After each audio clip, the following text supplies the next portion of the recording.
Peace, Brother Lester. Peace. I want to know why people like to say God is love.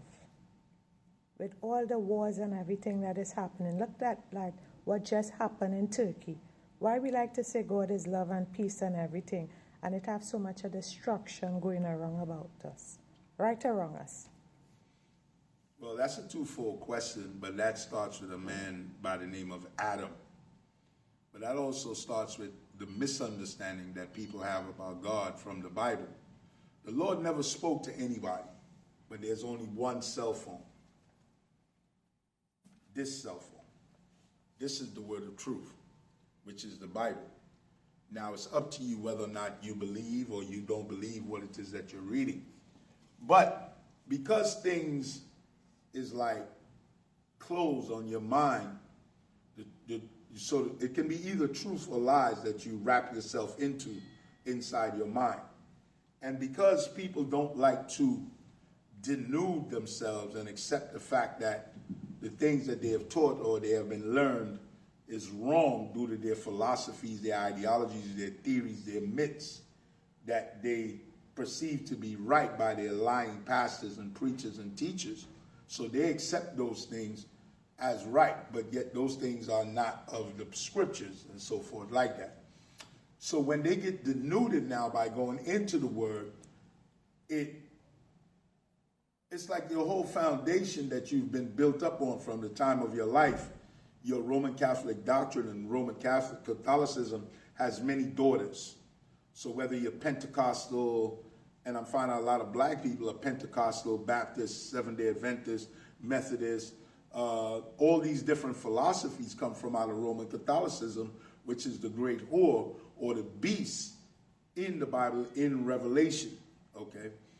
So now these are theories that you've put on, like this sweater that I like to wear a lot. It's got holes in it. Yeah, I'm gonna show you guys, but I like it. So these are theories or your foundation that you've built upon yourself, which is built upon lies. The Bible is truth, and people don't want to accept it. So the first thing that we need to see is that the Lord tells us to go into the book. So the scriptures tell you to go into the word for you to get understanding. So when we go into Isaiah 34:16, it says, seek ye out of the book of the Lord and read. See that? You can't hope and daydream. Well, who is God? Why do these things happen? You can't hope and do that. You have to go to this book, and you must accept what is written in there. You must accept. You can't say that you believe in God and you don't accept. Why? What did Christ say? Let's go to the book of John, the 4th chapter, and the 24th verse. All right? The Lord is a spirit, and they that worship him must worship him in spirit and in truth. So now you're reading it, you say, no, I don't believe that. That's a lie. Then when does he talk to you to tell you what the truth is? Where? Where, if any of you, has he sent an angel? There's only one book, and everybody reads from it. Everybody reads from it, and it is crystal clear. It says you must worship him in spirit and in truth. So you can't come up with your religions, your theories, your concepts. There's no such thing as Methodist. That's a method. There's no such thing as Protestant. That means to protest. There's no such thing as Reformation. That means to reform or change. These are all concepts that came from Roman Catholicism. So how are you now going to be a black person calling yourself from Africa, which comes from Leo Scipios Africanus, a white man, okay? And now you're calling yourself American from Amerigo Vespucci, 2 white men. Okay, now you're calling yourself after 2 white men. And now this is what you're trying to say is that the book is false and that Jesus is white. These are the lies that you have put upon your mind. Then why do you read the book? Where's your God? There is no God for you. You have no hope. You have no hope because you don't believe in the only thing that is there for you. That's it. None of you have ever seen God. I've never seen God, but I know about him. Why?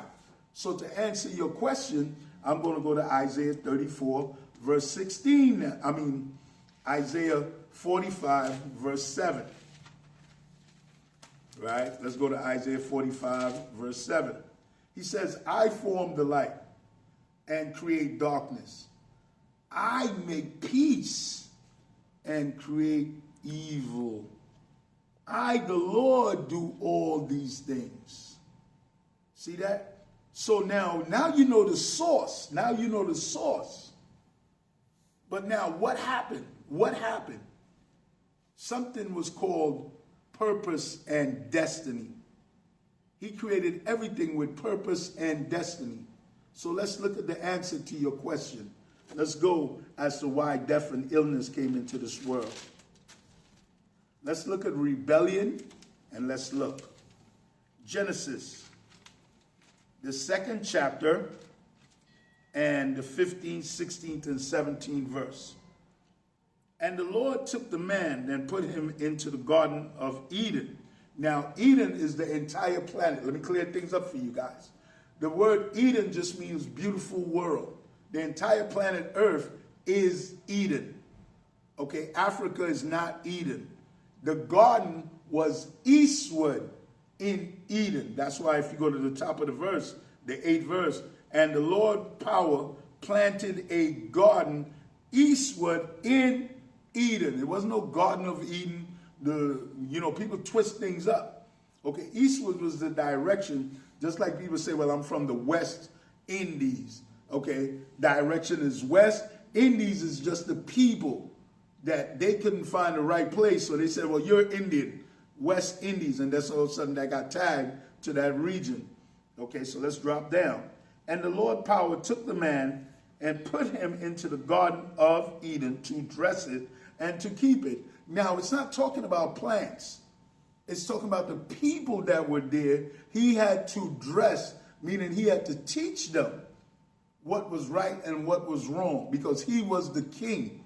The garden is the people that was there. Just like if you have a garden in your backyard with roses and carrots and food and stuff like that, different things and cucumbers and all that, you got to clean it, garden it, row it, water it. So the men and the people that were there, since he was the king and he was the Son of God, he was blessed to get that knowledge as to how to be a God. He was teaching you what was right and what was wrong now. And the Lord power commanded him, saying, of every tree of the garden thou mayest freely eat, but of the tree of knowledge of good and evil thou shalt not eat of it. See, a law was given to him. But watch this law. This law is about to bring something to us. For in the day that thou eatest thereof, thou shalt surely die. See that? Through disobedience is why we die, why you die to this very day. Because we are Adam. And through our disobedience, death comes. Destruction comes. So what is the forms of death? Sickness.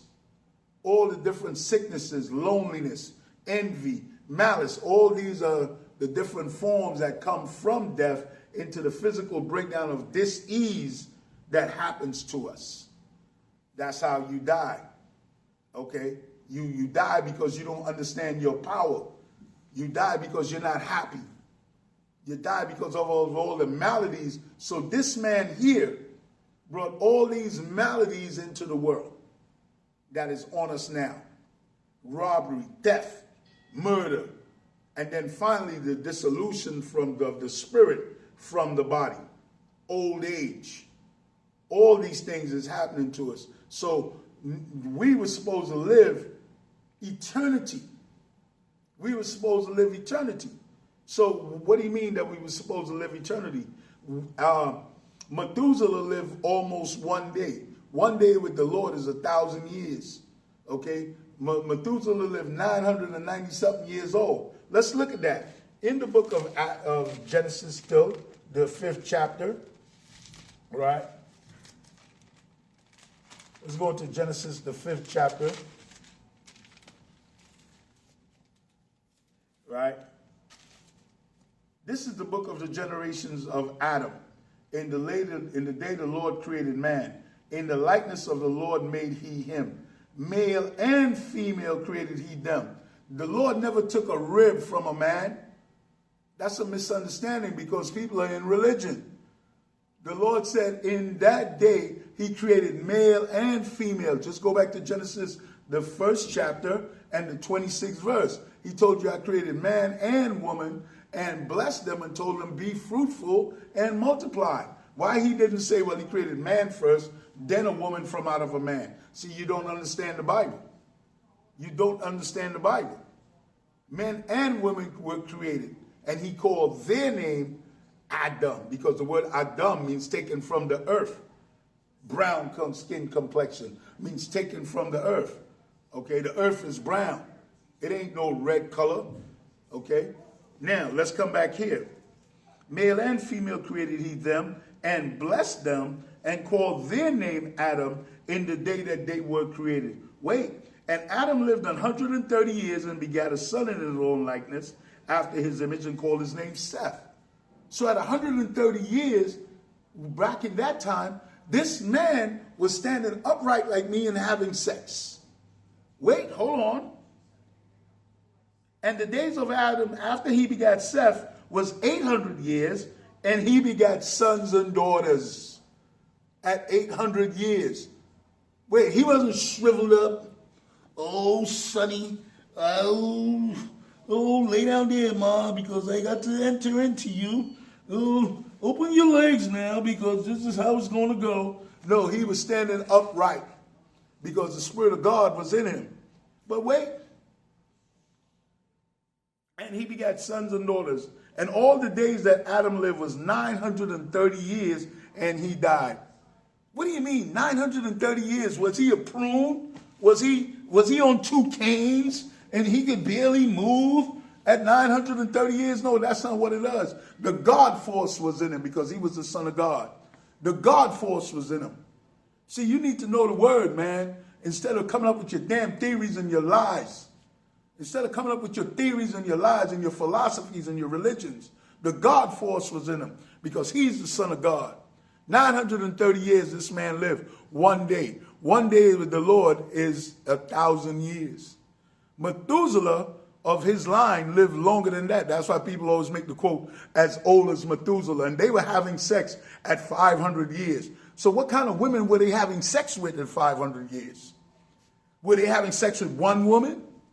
See, y'all ain't studying the Bible. You're just in your philosophies and your beliefs. Oh, a man can't have more than one wife. Oh, a man can't do this. And then you're always talking about the Bible and don't study the Bible to see that a man can, because that's his right by God.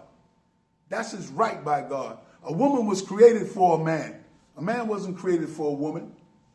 That's a gift from God. I can go in and show you that. But you don't believe that. No, because God. So why, God?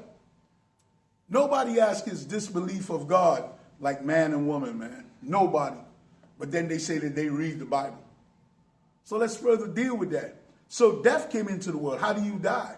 You died through sicknesses.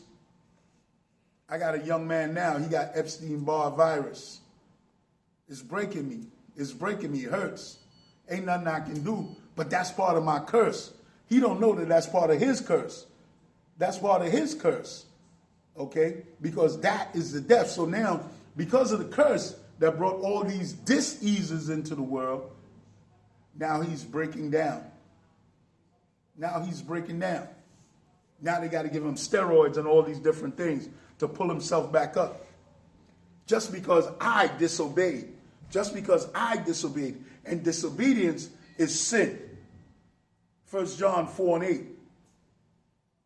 Sin is when one transgresses the word of the Lord. So because I transgress the word of the Lord, which he said, touch not the tree of knowledge of good and evil, because I touched that tree, death came into the world. So now you've seen all the sicknesses, bad food, germs inside your body, lupus, asthma, all these different things. You being born blind, that's a sickness. You being born blind. Your lifespan is being cut down. That's a sickness. You being shot, walking, minding your business, that's a sickness. These are curses that are against the world because of what I did. These are curses that are against the world because of what I did. So that's why you got to go back to the scriptures to find out what the answers is. You cannot change the answer because man cannot find solutions to something that he did not create. Because if that's the case, that man can find solutions to what he did not create, then there is no God. There is no God. There is no God. So let's further prove that. Is there a solution coming? Pause that. So you asked a twofold question. You asked about the love of God. But who is the love of God for? And what is the love of God? Now, we answered the first part of your question. People always talk about God is love. That's the first thing that they always go, John 3:16. But what is love in the Bible? Not your emotion. What is love in the Bible? So let's go in the book of John and show you how religions are hypocrites. And people always quoting, oh, God is love and God is great and that, I got up today. But is that what God is about? God wants you to love him. God wants you to love him. So what is the love of God?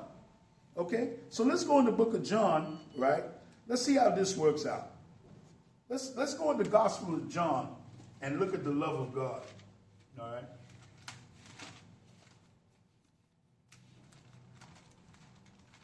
Because that's the hypocrisy I hear all the time. Oh, I love God and God loves me. And it's a great song, isn't it? Free or whatever crap that people sing. You know, and you can't tell them nothing. John 15, verse 12 and 13, right? Listen to what it is. It says, this is my commandment, that you love one another as I have loved you. Greater love have no man than this, that a man lay down his life for his friends. Greater love. How many of you are laying down your life like Christ laid down his life? Laid down his life, was tortured, was spit upon. How many of you are doing that for your people? How many of you are doing that? Let's look at what love is, okay? Let's look at what love is. Let's stay in the Gospel of John. Let's further see what love is, okay?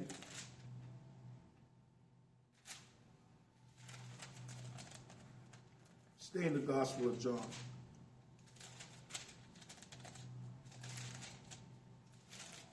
Pause it. What is love? Generic quote, God is love. God is love, right? Let's go to 1 John 4, verse 7 and 8. It says, beloved, let us love one another, for love is of God. That's where they get that term. Wait, I'm going to come to the God is love. That everybody always quote their religion. They find this one verse. Look how they find this one verse. For love is of God. And everyone that loveth is born of God and knoweth God. He that loveth knoweth not God, for God is love. See that one verse? That's where they skip the whole Bible and find that little piece right there. God is love. That's the generic. That's why I say it's generic. But what is the love that he's talking about? In this was manifested the love of God towards us. Who's the us? The nation of Israel. Not everybody. Because that the Lord sent his only begotten Son into the world that we, Israel, might live through him. Herein is love. Now he's going to break down what love is. Herein is love. What is love? Not that we love God. Israel don't love God. And the world doesn't love God. The people of the world don't love God because they don't know God. They don't know God. They don't know nothing about God because they got all their different religions. The black men in the United States don't love God because they into Crips and Bloods and religions and different political aspirations. You don't love God. You killing your own people. How you going to say a black man love God when every day he load up his gun? He load up his gun to do what? To shoot other black men? He don't go to shoot nobody else. Where's the love when you willingly shoot your own people? How you gonna love God and you don't even love your brother? You don't even love your brother. So herein is love. Now he's gonna tell you what love is. Not that we love God. So if we don't love God, we never love God. The opposite of love is hate. The opposite of love is hate. So the Lord tell you, if you love me, keep my commandments. People always talk about, I love God. Well, what? Do you keep the commandments of God? God says, honor thy father and mother. Yet you run around on Mother's Day. That's the Ten Commandments.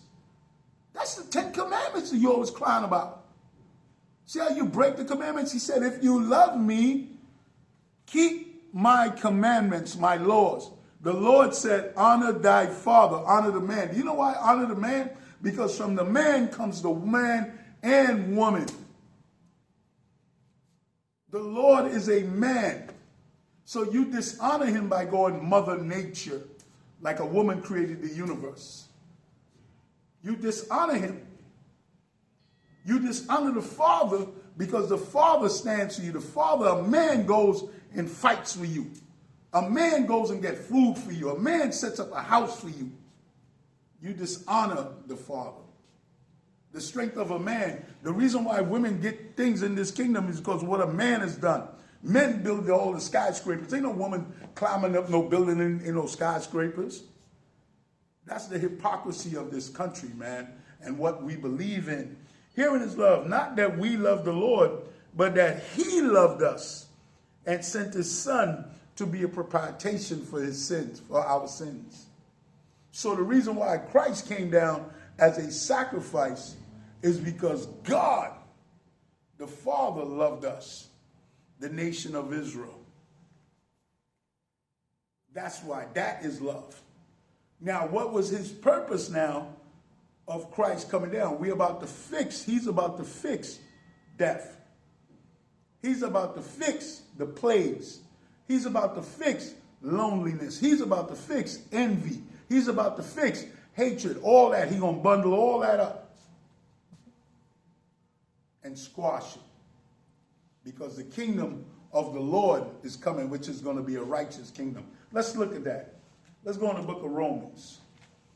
See, remember what I said earlier. There is no phone call to you. There's no phone. This is the phone. But if you don't have somebody to teach it to you. So this is the book of Romans, the 5th chapter.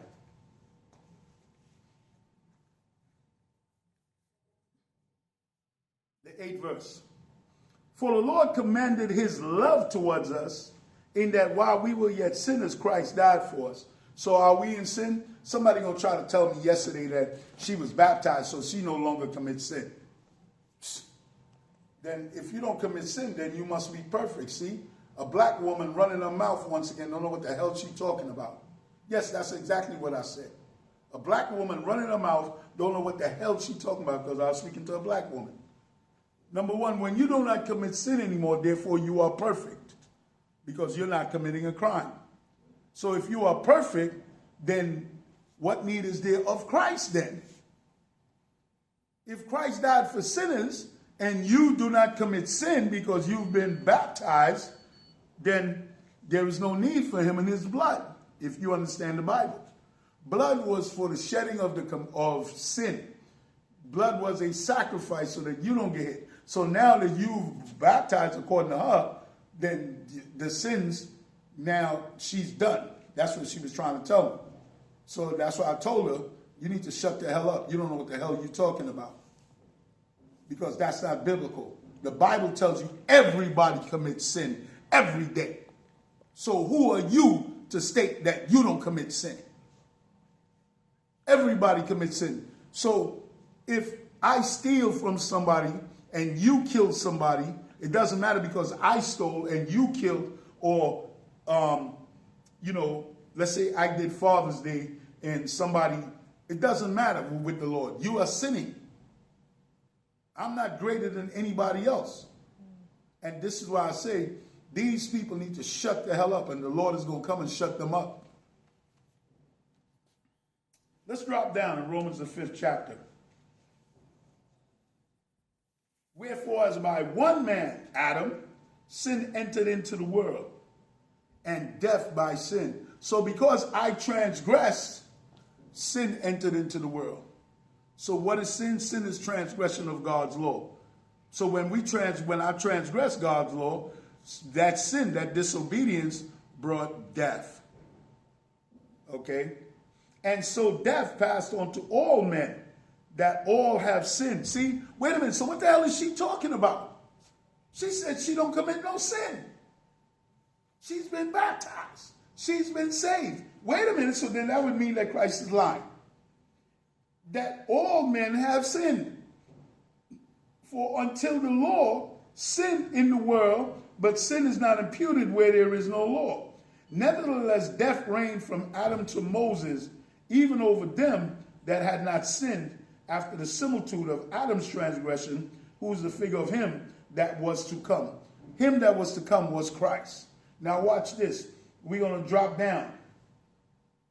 Moreover, the law entered that the offense might abound. But where sin abounded, grace did much more abound. So the more you commit sin, the more Christ was there to help you. He's your defense lawyer. When you appear before the court, he's your defense lawyer. And he now, because of what he did, he's going to clear it all up. How do we know that? Let's go to the scriptures.